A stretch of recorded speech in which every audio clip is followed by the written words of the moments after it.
Hi. Hi, నీ పేరు? నా పేరు రాహిల్. ఏం చదువుతున్నావు? ఏ క్లాస్? 5th class. అంటే ఎప్పటి నుంచి ఉంటున్నారా మీరు ఇక్కడ? మీ ఫ్యామిలీ కావచ్చు, మీ తాతలు, మీ నాన్నమ్మ వాళ్ళు ఎప్పటి నుంచి ఉంటున్నారు ఇక్కడ? మేము 5 years నుంచి ఉంటున్నాం ఇక్కడ. మ్మ్. అంటే సడన్ గా ఒక 10 days బ్యాక్ అనుకుంటా నోటీస్ వచ్చింది. మ్మ్. అది కూడా వాళ్ళు ఫోన్లు కూడా పంపించాలి. మ్మ్. ఇట్లా ఈ ఆఫీస్ రూమ్ ఉంది కదా, దాని డేట్ కి దాని డోర్ కి అతికిచ్చారు ఆ పేపర్ ని. నోటీస్ వేసిపోయారు. మ్మ్. వేసారు కదా. అది కూడా మేము అంటే మేమందరం ఒక ఫ్యామిలీలా ఉంటాం కదా. సో వీళ్ళందరూ వాకింగ్ చేస్తూ ఉంటారు కదా కమ్యూనిటీలో. ఒకసారి చూసారు పేపర్ ఏంటి అని చూస్తే ఇప్పుడు 60 days టైం ఇస్తున్నాము, ఖాళీ చేసి వెళ్ళిపోండి అని ఉంది ఆ పేపర్. 15 days. 60 days లో ఖాళీ చేసి వెళ్ళిపోమని చెప్పి నోటీస్ అతికేసి వెళ్ళారు. వేసిరు కదా. అంటే మేమందరం ఒక్కసారికి అంటే వాళ్ళు ఎవరో చూసి మెసేజ్ పెట్టారు అన్నమాట గ్రూప్ లో. మేము అందరం చూసి అసలు ఏంది సడన్ గా అని అందరం షాక్ అయిపోతాం కదా.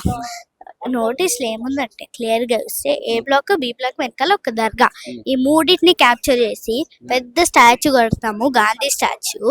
కాంగ్రెస్ అంటే గాంధీ, గాంధీ అంటే కాంగ్రెస్ అని చెప్పారు. ఇప్పుడు ఈ గాంధీ గారు ఉన్నారు కదా, వీళ్ళు నాన్ వైలెన్స్ ని పాటించారు. ఇప్పుడు కాంగ్రెస్ ఏం చేస్తుంది, నాన్ వైలెన్స్ ని పక్కన పెట్టి వైలెన్స్ చేస్తుంది మాతోని. ఒకవేళ ఆయన నాన్ వైలెన్స్ చేస్తే ఇట్లా చెయ్యరు కదా. ఇప్పుడు 450 families ని రోడ్డు మీదకి తెచ్చి ఇట్లా చేస్తారా? గాంధీజీ బతుకుంటే ఇట్లా చేపిస్తారా? చేపియరు కదా. మళ్ళీ ఈ కాంగ్రెస్, మేమందరము కాంగ్రెస్ కి ఓటేసినాం కాబట్టి ఆయన సీఎం అయిండు, లేకపోతే ఆయన అయ్యే వాళ్ళు కాదు. ఇప్పుడు ముందు బీజేపీ వచ్చింది, సండే బీఆర్ఎస్ వచ్చింది, అందరికి చెప్పుకుంటున్నాం మేము ఆ బాధలు. సపోర్ట్ చేస్తున్నారు, అన్ని పార్టీల వాళ్ళు సపోర్ట్ చేస్తున్నారు. వస్తున్నారు. ఇప్పుడు అన్ని మీడియాస్ కూడా వచ్చి అడుగుతున్నారు. పార్టీ వాళ్ళు వచ్చినప్పుడు మీకు ఏం చెప్తున్నారు? మీకు సపోర్ట్ చేస్తాం మేము కూరని ఏమైనా హామీ ఇస్తున్నారా మీకు ఏమన్నా? బీఆర్ఎస్ వాళ్ళు వచ్చారు మొన్న సండే వచ్చి, ఈ అపార్ట్మెంట్ మొత్తం మా సెక్యూరిటీ ఉంటది, మీకు మీరు బాధపడకండి ఇట్లా చెప్పారు. ఓకే, అది బాగా అనిపించింది. ఈ రోజు బీజేపీ వాళ్ళు కూడా వచ్చారు, వచ్చి చెప్పారు. చెప్పిన తర్వాత మాకైతే బాగా అనిపించింది. ఈ 2 parties కి ఓటేయాలి నెక్స్ట్ టైం బాగా చెప్తున్నారు. అసలు మంచిగా ఉన్నారు వీళ్ళు కదా. ఇప్పుడు కాంగ్రెస్ కి మేము ఓటేసినాం కదా, ఈ కాంగ్రెస్ ఎందుకు ఇట్లా చేస్తుంది? ముందు వచ్చిన అన్ని పార్టీస్ అయితే సైలెంట్ గా ఉన్నాయి, మాకు ఏం డిస్టర్బ్ లేకుండా అన్ని చేసినాయి కదా. ఇప్పుడు ఈ కాంగ్రెస్ వచ్చి ఇళ్ళని కూల్ చేసి గాంధీ స్టాచ్యూ కడతానని చెప్తున్నా. ఎంత పెద్ద గాంధీ స్టాచ్యూ కడితే ఆయనకి ఏమొస్తుంది? ఫస్ట్ ఆఫ్ ఆల్ ఆయన సీఎం కాబట్టి ఆయనకు ఒక్కటి కాకపోతే 100 ఇల్లు ఉంటాయి, అక్కడ కట్టుకోవచ్చు. ఇప్పుడు మాకున్నది ఒక్క ఇల్లు, ఈ ఒక్క ఇల్లుని కూడా తీసేస్తే మేము ఎక్కడ ఉండాలి? ఇప్పుడు మేము రోడ్ మీద ఉండాలా? అందరినీ ఉండదు కదా. ఇప్పుడు నేను మీకు 2 lakhs ఇస్తా, మీ మమ్మీ డాడీని వదిలేసేయండి అని చెప్తా, వదిలేస్తారా? లేదా ఇప్పుడు మేము కూడా మా ఇల్లుని ఎందుకు వదిలేయాలి? మేము వదలం. గాంధీ మన్మన్ కూడా చెప్తుంది, చూసిన వారు పోస్ట్. గాంధీ మన్మన్ కూడా ఇక్కడ గాంధీ విగ్రహం కోసం పేదల ఇల్లు కూల్చకండి అని చెప్పి చెప్తున్నా. అయినా కాంగ్రెస్ ఇంటలేదు. అదే కదా, కాంగ్రెస్ ఎందుకు ఇంటలేని మాకు అర్థం కావట్లేదు. ఆయన మనకు మంచిగా క్యాంపింగ్ చేసిండు, మంచిగా అనిపించింది కాబట్టి మేమే ఆయనని కాంగ్రెస్ కి సీఎం చేసినాం కదా. ఇప్పుడు ఆ సీఎంఏ మమ్మల్ని రోడ్ మీద తెస్తున్నారంటే ఇంకోసారి మనం సీఎం చేస్తామా? చెయ్యం కదా. ఇప్పుడు అసలు ఎందుకు చేస్తున్నారు మాకు అర్థం కావట్లే. ఇంత పెద్ద అపార్ట్మెంట్ ని కూలగొట్టేసి జేసీబీ ఇట్లా తీసుకుని వస్తే పరిస్థితి ఏంది? మరి మీరు ఏం చేయబోతున్నారు? ఆపుతారా? మరి వెళ్ళిపోయే ఛాన్స్ ఉందా? మా వల్ల అయినంత మేము చేస్తాము. నాన్ వైలెన్స్ చూపిస్తాము, వైలెన్స్ కూడా చూపిస్తాము. మా వల్ల అయింది మేము చేస్తున్నాము.